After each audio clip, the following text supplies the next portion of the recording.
زاہد چھیپا ایک وقت تک کوئی نہیں جانتا اور اچانک ایک شخص نمودار ہوتا ہے اور وہ سب پہ چھا جاتا ہے. ان کو کسی نے پلانٹ تو نہیں کر دیا, لائک انویسٹمنٹ دی ہو. تو تھوڑا سا اپنے بارے میں بتائیں, تھوڑا سا آپ کی پاسٹ لائف کیسی ہے, موجودہ لائف تک آنے کا سفر کچھ ذکر کیجیے گا. اچھا سبن, زاہد حسین چھیپا جو آج بنوریا العالمیہ کے اندر بیٹھا ہوا ہے, آپ کو یہ باتیں بتا رہا ہے, تو زاہد حسین چھیپا ٹھیلے پر کیلے بیچا کرتا تھا, اور کیلے بیچتے بیچتے آج میں یہاں پر کراچی میں اپنی IT کمپنی رن کرتا ہوں. اس کمپنی کے US میں آفیسز ہیں, اس کے UK میں آفیسز ہیں. یعنی میں تو جانتا بھی نہیں تھا 175 سے زیادہ ممالک کے اندر اسلام 360 چلتا ہے. میں 17 ملکوں کے نام نہیں جانتا. اور اس کیلے والے کو اللہ تعالیٰ نے اتنی عزت بخشی کہ یعنی میں, میری امی اور میرا بھائی شام کو جس اسکول میں جا کے صفائی کرتے تھے, صبح اسی اسکول میں پڑھتا تھا. یہ کہنے سننے میں بہت آسان لگتا ہے, نہیں بہت. جب میرے برابر میں بیٹھا وہ میرا دوست میری امی کو ماسی کہہ کے بلاتا تھا نا, تو کلیجہ کٹ جاتا تھا. یہ بہت آسان بات ہوتی تھی. 45 گز کا ہمارا چھوٹا سا گھر, اس گھر میں صرف ٹوائلٹ تھا, ٹوائلٹ کے اندر بھی دروازہ نہیں تھا, پردہ تھا. باتھ روم نہیں تھا, صحن کے اوپر ایک چھت پڑی ہوئی تھی, تو صحن میں بیٹھ کے نہا لیا کرتے تھے مین ڈور کو بند کر کے. کوئی ہم جب آتے تھے اسکول سے تو بھائی کہتا تھا بھائی رک جاؤ ابھی میں نہا رہا ہوں, پھر دروازہ کھولتا ہوں. یہ والی کنڈیشن تھی. ایک وقت ایسا بھی تھا کہ ہمارے گھر میں ٹوٹل کھانا, ایک نے ہزاروں مرتبہ میں نے شاید ایسی راتیں مجھے یاد ہے کہ جس میں ہمارے گھر میں ٹوٹل کھانا صرف آدھا پاؤ دہی, اس میں ایک لمبا پانی اور چینی ملا کر امی دے دیا کرتی تھی. سارے بہن بھائی سے کھانا کھا لیتے تھے. یہ روز کا روٹین ہوتا تھا. کتنے بہن بھائی ہیں ہم 6 بہن بھائی تھے, تو 6 بہن بھائی میں تو, اور اس کے ساتھ اسی طرح وہ ایک چھوٹے سے کمرے کے اندر ہم نے زندگی گزارنا, رہنا وہاں پر. اور پھر اس کے بعد لیکن میں خواب اس وقت بھی بڑے دیکھتا تھا.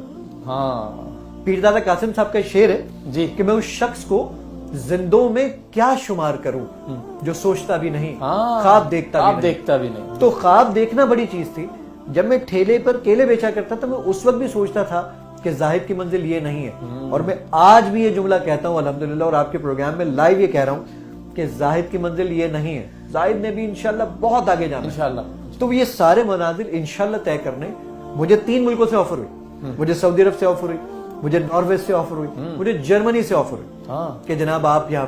میں نے کہا نہیں جناب, میں اپنے ملک میں خوش ہوں اور میں یہاں بہت اچھی زندگی گزار رہا ہوں, تو مجھے کوئی ضرورت نہیں وہاں پر آنے کی. تو مجھے میری 3 دفعہ 1 on 1 امام کعبہ سے ملاقات ہوئی. سبحان اللہ سبحان اللہ. امام کعبہ نے مجھے کہا کہ جناب مجھے بڑی خوشی ہوتی ہے جب میں آپ کو, جب میں دوسری ملاقات کے لیے امام صاحب کے پاس گیا تو مجھے کہنے لگے, وہ اپنی سیٹ سے کھڑے ہوئے اور انہوں نے کہا مجھے بہت خوشی ہوتی ہے جب میں آپ کے کام کو دیکھتا ہوں, اور اس سے زیادہ خوشی اس بات کی ہوتی ہے کہ یہ ٹھنڈی ہوا کا جھونکا پاکستان سے آیا ہے. الحمدللہ الحمدللہ. اور یہ میرے ملک کی, یعنی مجھے یاد ہے مجھے زیرخ یونیورسٹی نمبر 12 یونیورسٹی ورلڈ کی, جی مجھے انہوں نے انوائٹ کیا لیکچر کے لیے.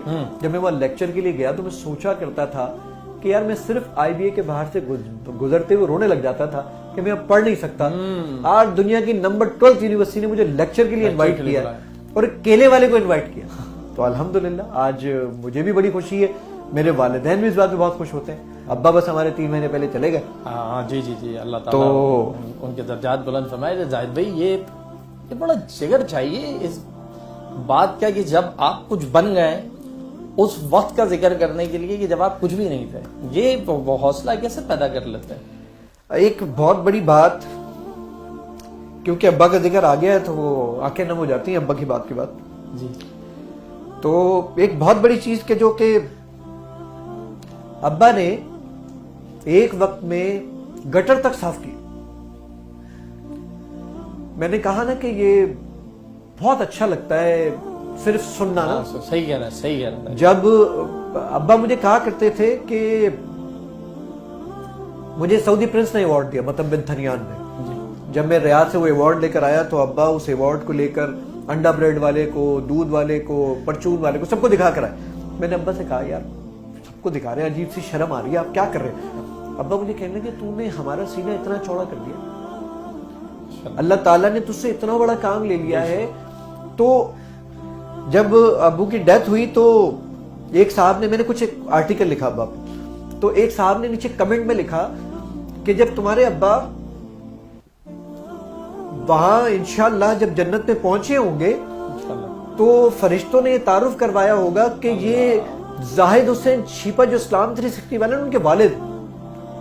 تو ایک خوشی ہو گئی کہ یار کہیں اپنے ملک کے لیے, اپنے والدین کے لیے, اپنی کمیونٹی کے لیے, اپنے شہر کے لیے اللہ تعالیٰ نے کہیں مجھے چنا اور مجھ سے کام لیا. سبحان اللہ. تو اب میں یہ واقعہ کیوں بیان نہ کروں. میرا ماضی ایسا ہے, میں نے وہ کپڑے مدت تک صوبان سنبھال کے رکھے. کبھی آج میں آپ تمام لوگوں کو بتاتا ہوں, ایک بہت اچھی چیز ہے. جی جی. سرف ایکسل کا ایک ایڈ آتا ہے, وہ ایک بڑا کمال کا جملہ کہتے ہیں, داغ تو اچھے ہوتے ہیں. میں بولتا ہوں داغ تو اچھے ہوتے ہیں. ریزن از دیٹ کہ آپ یہ جب کیلے کھاتے ہیں نا, ابھی افطار میں کھا رہے ہوں گے, صرف اس کا چھلکا اتاریں, اس کا چھلکا جو اندر سے ہے نا اپنے کپڑوں پہ لگا لیں, ایک داغ لگ جائے گا. اب وہ سرف ایکسل سے بھی دھو لیں, وہ داغ نہیں جانے کا, کر کے دیکھ لیجئے گا. وہ میں نے کپڑے مدت تک سنبھال کے رکھے کہ مجھے یاد رہے کہ زاہد حسین چھیپا کی اوقات کیا تھی. زاہد حسین چھیپا کو پتا چلے کہ وہ کہاں سے اس کا براٹ اپ ہوا ہے اور وہ کہاں سے یہاں تک پہنچا. آج جب میں اپنے لنڈن آفیسز جاتا ہوں یا یو کے یا یو ایس کے آفیسز دیکھتا ہوں تو مجھے فیل ہوتا ہے کہ جناب اعلیٰ زاہد کی یہ اوقات نہیں تھی, لیکن وہ کیا صوفی غلام مصطفیٰ تبسم صاحب کا شعر ہے, یہ قدرت کی کارا گری ہے جناب کہ ذرے کو چمکائے جواں.